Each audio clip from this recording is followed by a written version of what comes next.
Thank you guys for joining. I'm very much looking forward to a virtual tasting today. I hope you guys can all hear me. Maybe just give me a short thumbs up if everything is fine and you see the screen and you can hear myself.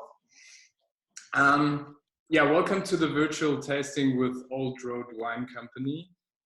We'll be tasting 4 amazing wines today and try to get to South Africa at least virtually. And just a quick note for you guys, the tasting will be recorded because we had some people that couldn't join actually due to Corona.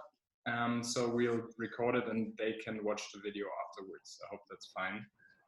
If anyone is not okay with this, just write in the chat and we'll stop the recording, but it would just be nice for the people who can't join to watch the tasting. All right, guys, before we start with tasting the wines, I have the honor to introduce Ryan to you. Ryan is the winemaker, not actually only of Old Road Wine Company, but also of Franschhoek Cellar. Thank you, Ryan, for taking the time. I really appreciate that. And Ryan is actually joining us from South Africa, and he actually was on his terrace before. He started on his terrace, like, which was impossible for me because otherwise I would be soaking wet.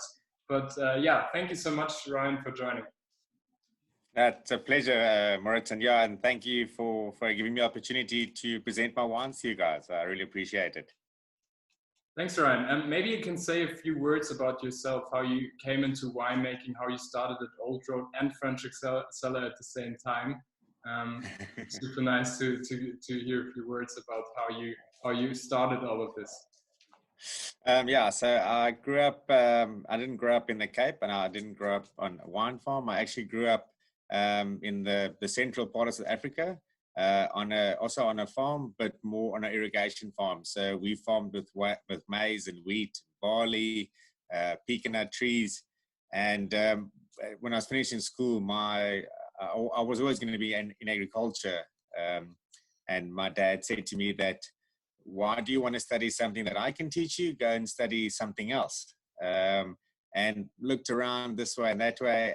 And obviously, my dad lived in the Cape for 10 years before he went farming. And Sunday was always a barbecue or braai. And my dad had lots of wine from the Cape. And so I got into the wine thing and really enjoyed it. And then he said, well, why don't you go and study winemaking in Stellenbosch? So I was like, oh, Stellenbosch sounds beautiful. And off we